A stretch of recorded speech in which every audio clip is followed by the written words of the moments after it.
grip is from behind, there's several things that you can do. Now Mike here is going to try to restrain Johnny, and we're just going to see what Johnny does. Hajime. He'll think twice about grabbing Johnny from behind. Next up, we've got escape from a front choke. Now, that can be scary to you. It can be a scary situation to be into, but there's no reason for it. The reason is, it's a terribly ineffective way for you to get injured by someone else. And there's a reason for that.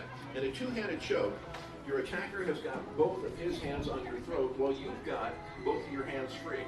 And there are many ways to get out of this restraint, probably 10 or 15 or even more, but we're just going to show you about 5 of them. First, Tommy and Johnny. How simple is that? There's no reason why persons should actually attack you. If you're just standing there waiting for them to choke you, that was a very incredibly simple, didn't take a lot of skill. Jim's going to show us a bit more skill.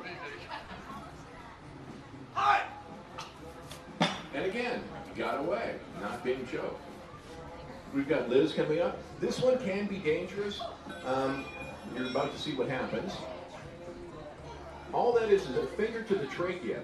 A little hard pressure, if she was to do it, say, 2 or 3 times as hard as that, you can actually injure someone permanently. So be careful with this one. Mike is going to show us one of our first basic escapes. And again, hands come off the neck, and you're free to go. Johnny's going to show us the last one, which is a bit more complicated.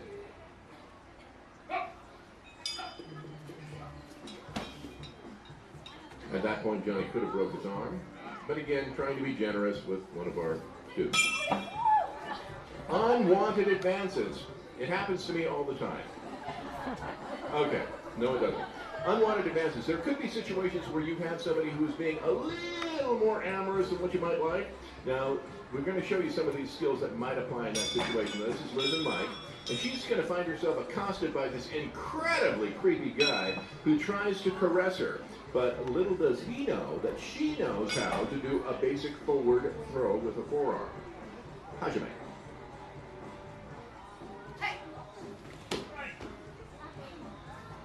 That would have hurt. He's no longer in love.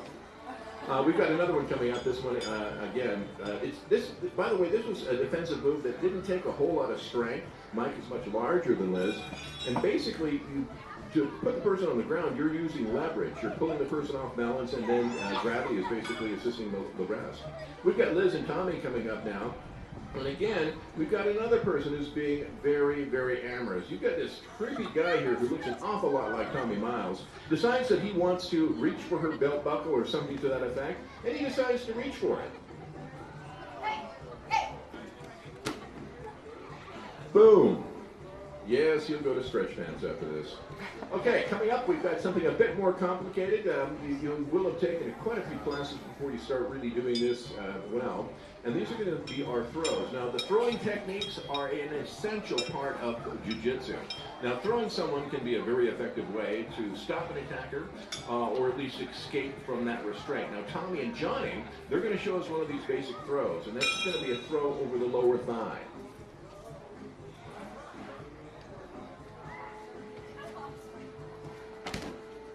Okay, now it might not look like a whole lot happened there, but in fact, it looked like Johnny was helping a lot with that throw by jumping and doing that really nice forward roll, and there's a reason for that. In order to avoid getting hurt, you've got to practice your throws and you've got to practice your falls. The person who's thrown has to know how to land. We spend a lot of time doing this. Thank you. And the next one is Johnny and Tommy also. And just so you know, some of the techniques that we learn here, not all of them, but some of them, there are ways that they can be countered, and so we practice those counters too. Now Tommy, he's going to attempt to throw Johnny, but Johnny is going to interrupt that process with a countering throw. Hajime.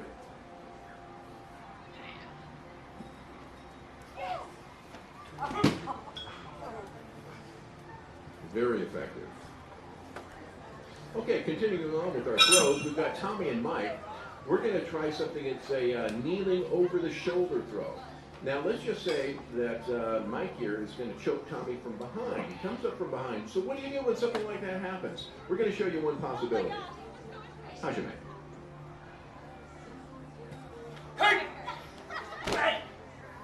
He won't be doing that again anytime soon. All right, coming up to some of my favorite throws. This is called the flying scissor throw. This is going to be Johnny and Mike. And this, by the way, is an effective technique that we call a sacrifice throw. And what it involves is you use your mass to bring the other person down to the ground, putting yourself on the ground in the process. These, by the way, require an awful lot of practice and preparation, and they can cause some very, very serious injuries to those who don't know how to take the falls. Hajime. That could have hurt. But, again, Mike knew how to take the fall. Okay, Jim and Johnny are going to practice something, one of my favorites again, and this is the rainbow foot throw. And it's another kind of a sacrifice throw, one that can really send the person flying.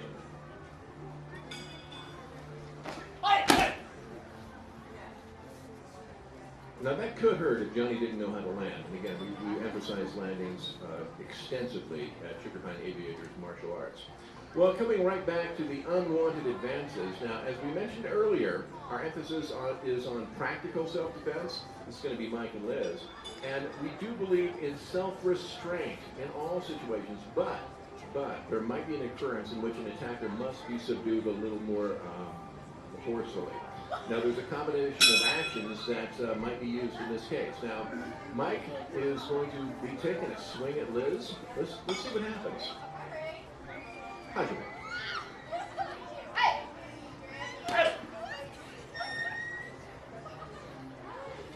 No, he won't be doing that again. Okay, finally, concluding our demonstration, we've got Johnny and Tommy. In case someone decides to kick you, you might have someone who actually has some skills in kicking, and this is a defense from a roundhouse kick. Hajime.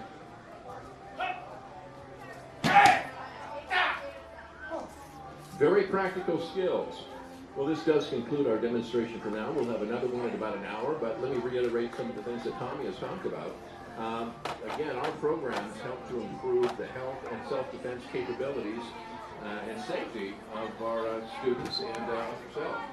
Our regular classes, by the way, are on Mondays and Thursdays from 5:30 till 7:30. And by the way, you have access to all of the equipment, exercise equipment within our dojo. We also offer discounts on flying if you're a pilot. If you're not a pilot, Johnny would be more than happy to teach you how to fly. And we've got some more information right over here, but for right now, I'm going to turn the microphone over to Mr. Tommy Miles, our senior first-degree brown belt. Howdy, and I'm just here to answer any questions you might have about anything you saw or what we do. So if anyone has any questions, we have a little time. And if no one has any questions, that's okay, because we'll be hanging around, and anything you want to know, just ask. And thanks for being here. Enjoy the rest of the health fair. Yeah, thank you. All right, thanks, Sugar Pine. We have a demo going on starting